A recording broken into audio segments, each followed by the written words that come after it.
अस्सलाम वालेकुम, welcome back to nonstudy.com। My name is Karan Naqvi. मैं कोर्स में विद कंसल्टेंट इन शीशा। सेम मैंने वही पिछली एग्जांपल ये लूप्स करा कि अब मैं आपको अरे मैंने सिंगल अरे डिफाइन की तो फॉर ईच के थ्रू उसको प्रिंट करवाया था। अब मैं आपको इसमें जो है कैसे हम जो है वो तो लिस्ट के थ्रू करवाया था, या कैसे हम अरेज को जो है डिफाइन कर सकते हैं कि नहीं अरेज को अपने मेथड्स में यूज़ कर सकते हैं, ये बताऊँगी। मैंने स्ट्रिंग टाइप की ली अरे जिसमें मैंने नेम्स रखवाए और न्यू स्ट्रिंग ली 3। इंडेक्सेस क्या होंगे 0 1 2, और उनको जो है मैंने फर्दर इनकी वैल्यू यानी स्पेसिफिकली बताया। 0 इंडेक्स पे ये पड़ी है, 1 इंडेक्स पे ये पड़ी है, 2 इंडेक्स पे ये पड़ी है, 3 इंडेक्स पे ये पड़ी है, सो ऑन। 3 इंडेक्स पे अगर मैं जो वैल्यू रख रही हूँ जस्ट फॉर आप बताने के लिए कि वो मुझे आउट ऑफ द बाउंड अरे बाउंड एक्सेप्शन थ्रो कराएगा, प्रोग्राम स्टॉप हो जाएगा मेरा। क्यों स्टॉप हो जाएगा कि मैं पिछले ट्यूटोरियल में बता चुकी हूँ, तो इंडेक्स से बियॉन्ड जाऊँगी तो मुझे एक्सेप्शन थ्रो कराएगा। आप डिफरेंट इंडेक्सेस में नाम जो है मैं फर्दर रख सकते हैं। जैसे मैंने इसको 2 तक प्रिंट कराया, रन करूँगी, सही रन होगा, प्रिंट भी होगा इंडेक्स की वैल्यूज़ पे। जैसे ही मैं 3 जो है इसके लगाऊंगी तो मुझे 3 पे जो है एरर देगा, क्योंकि मुझे मेरा 3 है वो इसलिए नहीं यूज़ हो सकता जैसे जो है मैं इसको फर्दर इन्हांस फॉर्म में यूज़ करूँ। मुझे उसके लिए कुछ ना कुछ तो करना पड़ेगा। नहीं, मैंने अरे का साइज़ ही 3 तक रखा है यानी 0 से 2, तो मैं साइज़ से ज़्यादा कैसे बियॉन्ड चल सकती हूँ।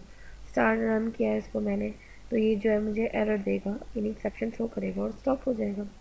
तो देखिए इसमें एक्सेप्शन थ्रो की स्टॉप हो गया। इसका सोल्यूशन ट्राई कैच में बता चुकी हूँ एक्सेप्शन हैंडलिंग में, कैसे हम इसको फर्दर यूज़ करते हैं। अब इससे अगर फर्दर मैं आपको लेके चलूँ तो इसको दूर करने के लिए यानी जो है एक्सेप्शन थ्रो कराएंगे, इसको मैं कमांडर क्योंकि इसका भी काम नहीं। अब मैं एक इंटीजर टाइप की अरे लेती हूँ, उसमें मैं कुछ अपने नंबर छपवा देती हूँ। आप कोई भी नंबर ले लें, कोई भी उसका साइज़ ले लें, आपके ऊपर है, आपने प्रैक्टिस करनी है, आपको आना चाहिए। तो आप कैसे उसको लेके चलते हैं वो आपके ऊपर है। मैं जो उसको इसलिए लेके चलूँगी कि जो है मेरे एटलीस्ट मैं उसको जो है कर सकूँ। मैंने वेट्स नाम की अरे ली है जिसमें मैंने different types of weights assign किए हैं, और अब मैं उन पर डिफरेंट टाइप की फंक्शनैलिटी परफॉर्म करूँगी। यानी मैं एक फंक्शन बनाती हूँ स्टैटिक वाइड कस्टम मेथड्स में आपको बता चुकी हूँ कैसे आपने करने हैं ये सब कुछ। तो आपके ऊपर है आपने कैसे उसको लेके चलना। खैर सम मैंने करवाना है वेट्स का, जितना उनका सम का फंक्शन कॉल कर दिया मैंने, और जो है द सम इज, और फिर आगे वेट्स की वैल्यू मैंने यानी जो इसका रिजल्ट है वो करना। अब मैं आपको सिंगल अरे तो करा चुकी हूँ, अब हम मल्टी डायमेंशनल अरे को क्रिएट करना सीखेंगे। सेकंड टाइप की अरे दूंगी जिसको मैं जो अनडिफाइंड अरे रखूँगी कि मेरा ज़्यादा भी कंफर्म नहीं। सिंटैक्स वही है डबल डायमेंशनल अरे का भी, सिर्फ कॉमा डाल देंगे ताकि मुझे पता चले दो डिफरेंट टाइप्स के अरे। उसका नाम मैं सेक्शन अरे रख दूँ तो मेरा वो आगे सेक्शन मैंने ये नहीं रख दिया सेक्शन 9 के रे।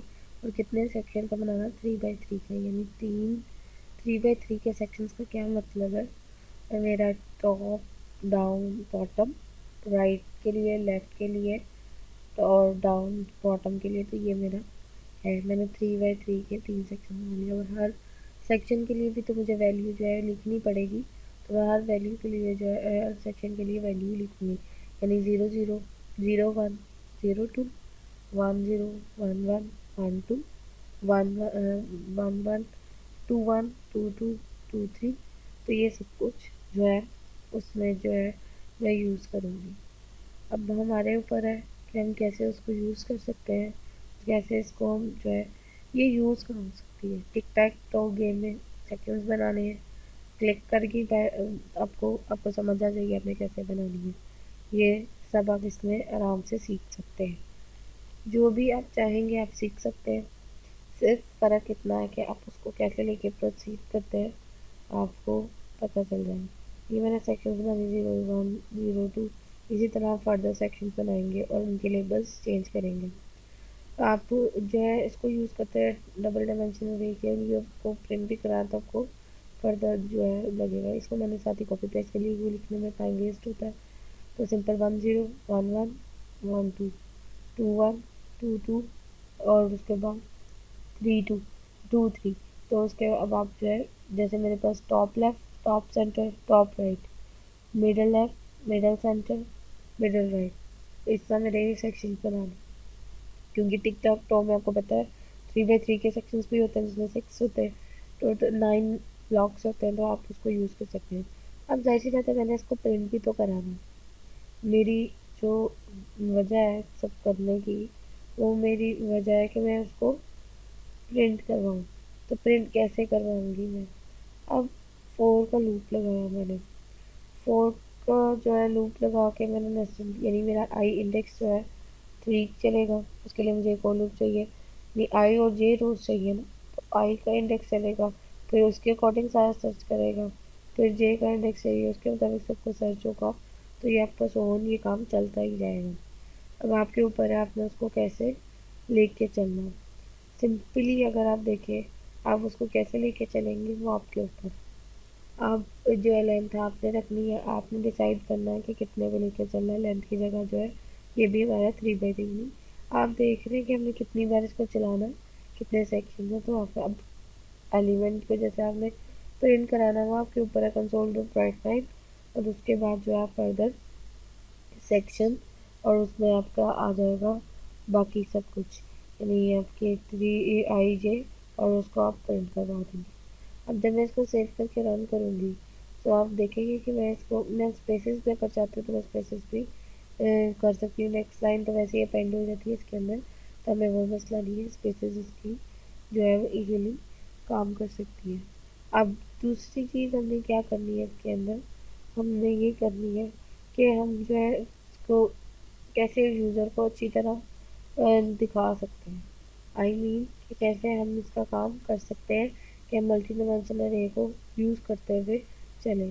सिंपल वही कोड है, इसी तरह इंक्रीमेंट्स है, इसी तरह स्टेटमेंट्स हैं। आप कैसे लेके चलना चाहते हैं आपके ऊपर है। मैं कहती हूँ अगर J+1 है, उसका मोड ले जे के साथ, यानी बड़ा इंडेक्स हो जाए। सपोज मैं 4 कह दूँ तो 4 का आए तो वो 0 कर दे एक बार, यानी बाद में उसका लूप जैसे ही इंडेक्स 4 होगा तो ऑटोमेटिकली वो 0 पे सेट हो जाएगा। तो उसके बाद जो है कमांड और राइट लाइन पे मैं प्रिंट मैसेज, आपने प्रिंट कराना आप करवा, कोई भी मैसेज प्रिंट करवा सकते हैं। इट्स अप टू यू कि आप कैसे यूज़ करते हैं। राइट मैंने कर दी क्योंकि मैं चाहती हूँ नेक्स्ट लाइन अपेंड हो, और उसके बाद नेक्स्ट लाइन अपेंड हो जब मेरा जे का लूप पूरा हो जाए। ये सब कुछ आपको बताने का मकसद ये कि आप इससे बेहतर प्रोग्राम क्रिएट कर सकते हैं, आप बेहतर लॉजिक लगा सकते हैं। अब आप ये देखें, ये आपका कोड है जिसमें मैंने डिफरेंट तरीके से यानी रन किया है। आई जे उसी तरह चल रहा है, टॉप लेफ्ट मिडल लेफ्ट, और यानी इन सब का पहले टॉप लेफ्ट का पूरा इंडेक्सेस होंगी, फिर बाकी सब के इंडेक्सेस होंगे। तो ये आपका अरेज का चैप्टर था। अब अपने अरेज को कैसे यूज़ करना है अब आपके ऊपर है। मल्टी डिमेंशनल अरे भी मैंने आपको